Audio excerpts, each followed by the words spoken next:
Hey friends, so this one's maybe a little different. I've got a knife here, and it's something that I've owned before, like this exact one. One of my top making friends, Jared, I sold it to him, and it's been a while back now, and reposted one of Tops recently that I won from him in an auction. He's like, man, I miss that thing if you ever want to let it go. And this knife, you know, I actually don't carry pocket knives much anymore. You know, I mean, I've got this. This is I've been EDCing this since I got it, and then I've been EDCing like a crappy box cutter since like Christmas or my birthday or something, you know, back in November, December, something like that. So box cutters have kind of become my way for EDC.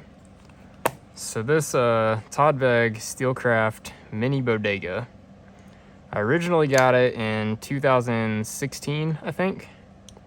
Yeah, it was 16, maybe even the end of 15, when I first started making tops. I took this in on a trade. I made a top and like, you know, maybe like 2 or 3 tops, like 1 2-piece and 2 1-piece brass tops, and I got this. And man, I mean, it's awesome. I like all the textures, all the machining on it, the ceramic ball on the pocket clip. It's very secure, but it makes it, whenever it's sliding in and out over the lip of your pocket, like on jeans or something, it's effortless, but it still is secure and holds because of how much tension is on this clip in this design. I don't know. I really don't carry knives, like I said, especially pocket knives. I carry a fixed blade on my belt nowadays. But I had still found myself thinking about this, missing it. I mean, it's just really cool. Now that I'm like, I guess, more educated and more familiar with machining. Yeah, this thing it's just beautiful, goodness. Jared, thank you. So glad to have it back. So I'm gonna use the knife to open the fidget. I love my Bob the box cutter, but actually, what does this blade look like?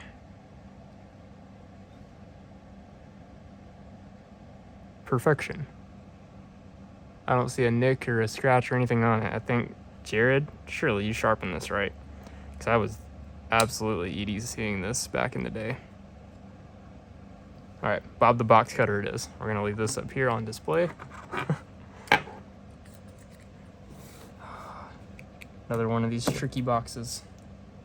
Try not to show any addresses here. Actually, I'm just gonna step off to the side real quick because I see where the tape is, and I'm absolutely gonna flash an address if I do this cutting.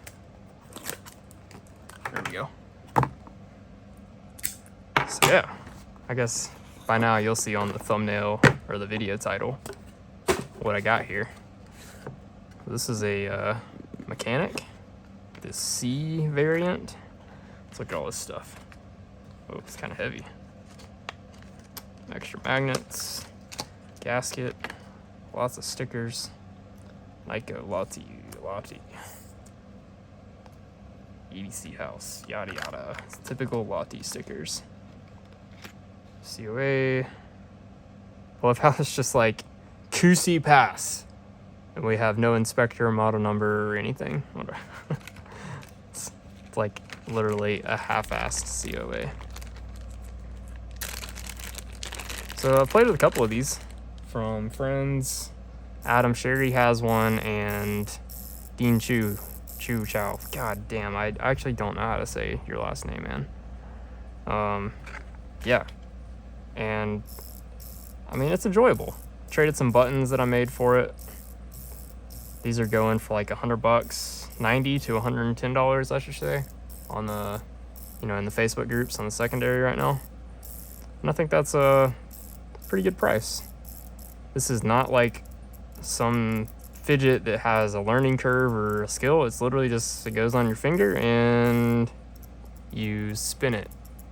It's got magnets inside, so you can see got the mechanic writing right there. And if I keep it on my finger, you can see that it rotates around the center part. And there's magnets inside, so it jumps to position. I'm trying to use those reflections to our advantage here. And you can spin it faster. And then you can take it apart, which I guess we're gonna do that right now, and install loosely or permanently more or less magnets. And I really don't know what's in here, so yeah, we're just gonna dig in. I honestly don't even know what the O-rings are for. Gentle. Ooh, that's stiff. Surely that's what the O-ring is for.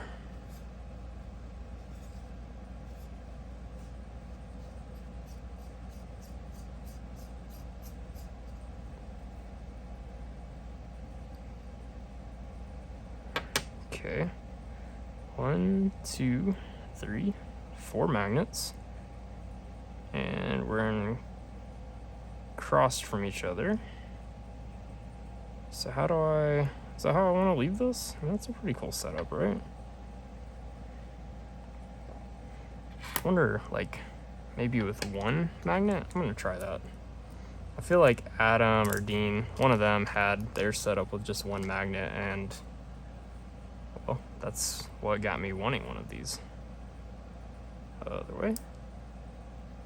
Okay. 2, 3. So literally just one. Is that where the gasket goes?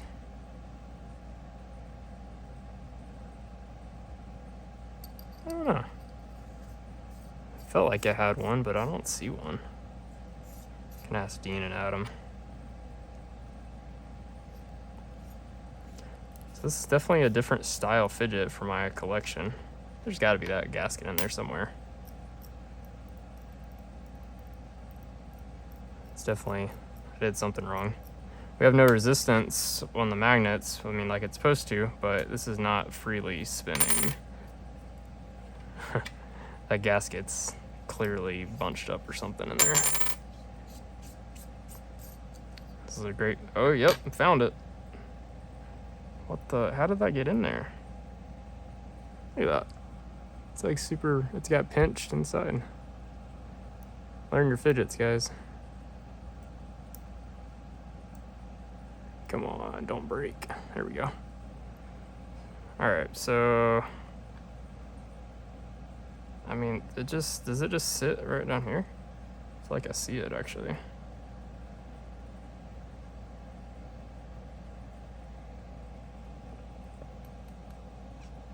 Yeah, sits right on the inside.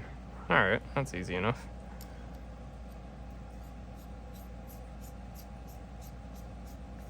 If it doesn't, I guess I'll know it.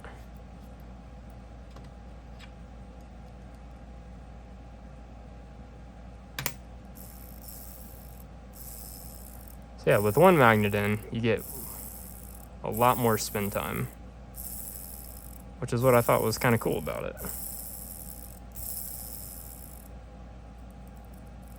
But when I do this, it's not quite enough, actually. Maybe because this is the Zerk C variant, so we've got some more rotating mass or something. It's kind of cool how easy it is to reconfigure. Still got the gasket, one here, go 180 degrees. Try just 2. I really like black and gold combinations too. And since we got some Lautie stuff here, personally, I've never been the biggest fan of their design style. I mean, it's totally subjective. They do a great job. Their finish work is amazing. It's just the looks. Oh, I messed up that gasket again. Huh. I wonder if I'm just doing something wrong.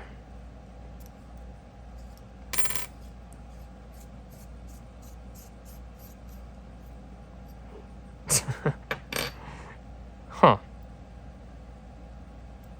don't remember this happening on Adams and Dean's.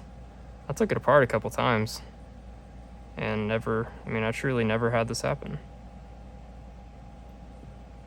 I was just playing with it, but yeah.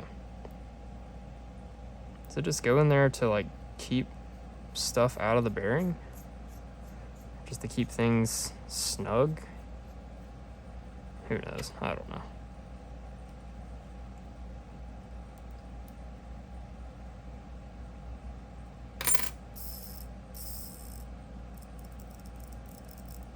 So I kind of dig that. That's pretty good.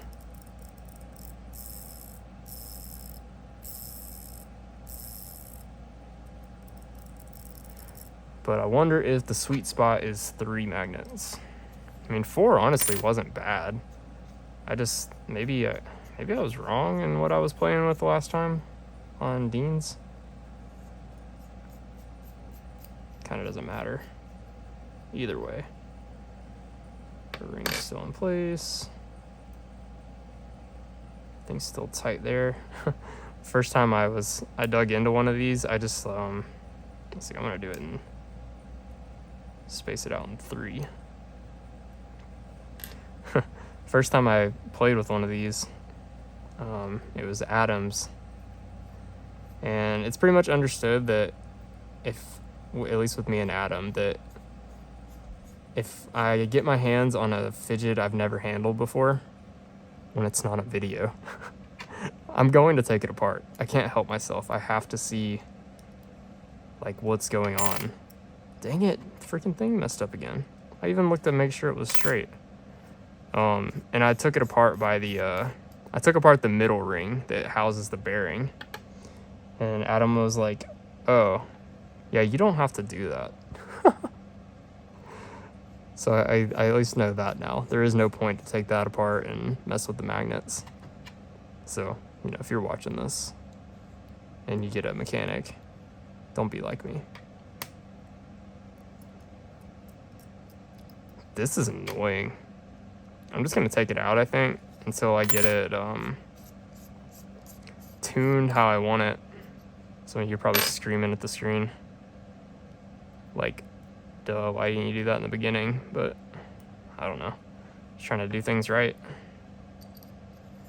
This isn't gonna affect the function of this thing in any way.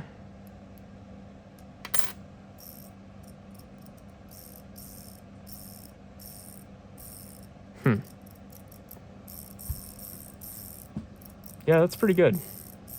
I'm honestly probably going to play with every single setting again several times. That is steel. Cool. I get good feedback and clicks on the 3 here. Pretty decent, you know, spin times. Comes to a kind of abrupt stop, which adds to the haptics. It's definitely not loud. You know what? Let's add all of them in. You know, because, I mean, why not, right? This is the whole point. Play and mess around.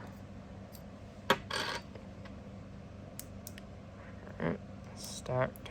It's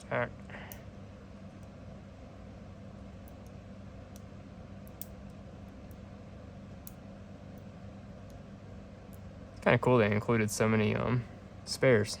4 spare magnets. Just gonna look at this from this side. What does this line up with? So yeah, it's just on the outer rim there, outside of the bearing. It's so strange. Of course, whenever you spin an O-ring, whoa, what's going on here? There we go. Just trying to cross thread. When you spin an O-ring, it tries to bind up, especially such a thin O-ring. I don't know, kind of goofy.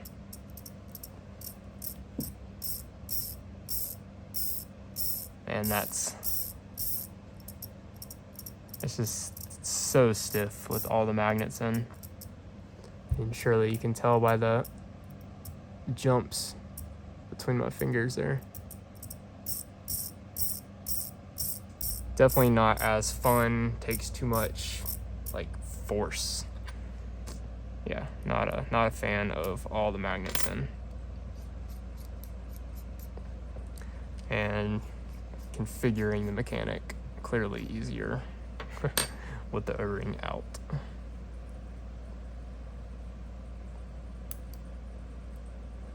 So let's see, maybe I'm gonna go 6, 3 and 3. See what that's like. I gotta say, I do like the ease of this swapping and changing it up. The internal magnets hold the magnets together, so you don't have magnets jumping around all over the place. So this has got, what, 6 magnets? I like it in as far as how the clicks feel. Not clicks, but the jumps between magnets. That's a good amount of force in it. I mean, it's pleasant. It's a good tone. It's good haptics.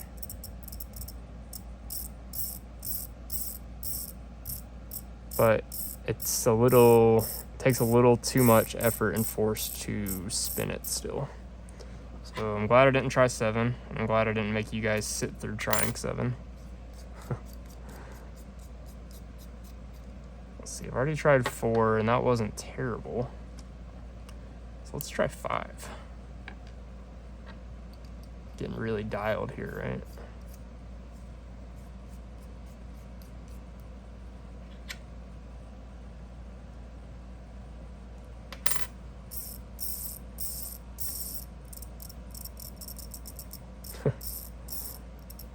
Watch me end up back on 4.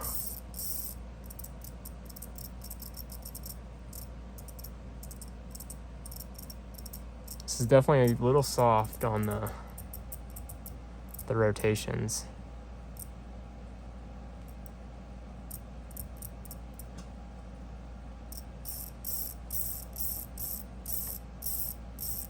Yeah, I would still like more spin time.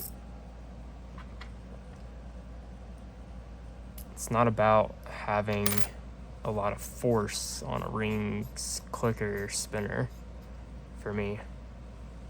I just want it to, I want it to spin, I guess. 3. I'm gonna try the 4 again.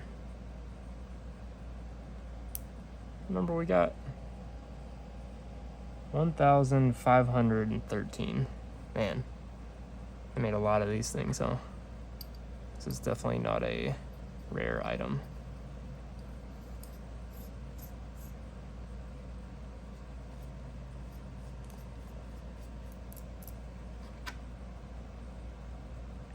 Kind of beat. It's the end of the day. So we're back on 4. Yeah, 4 is pretty dang good. That's pretty funny.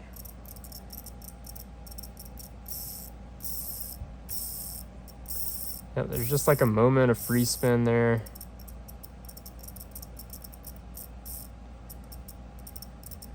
You got some decent haptics. All right, cool. So let's painfully, not painfully, but one more time, I'm gonna take it apart, put on the O-ring gasket thing that doesn't fit very good, and hopefully get it back together for one last time here. Just making sure it's centered enough in the bore, and then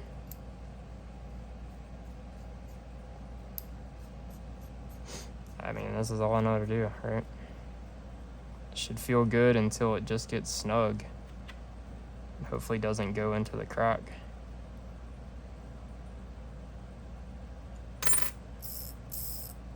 Cool, I did it. Yay. I like the C version. Just this, it's nice and smooth.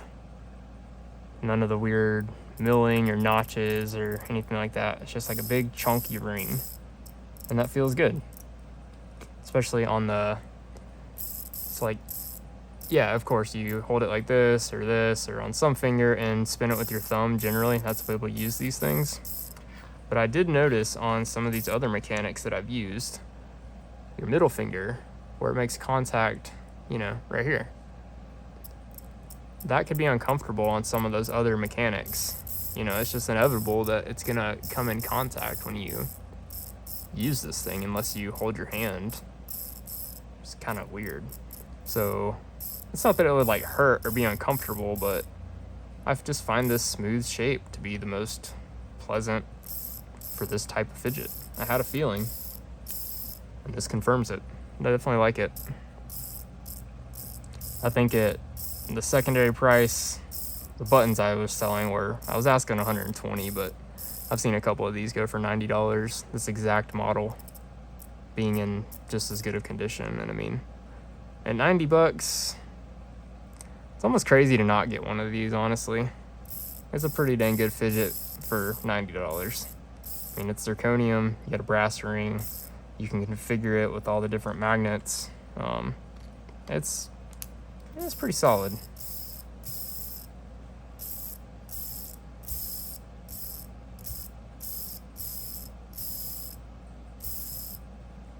Yeah, pretty fun. So that's the Lautie Spy Wars Mechanic C with zirconium and brass. Thanks for watching. See you guys.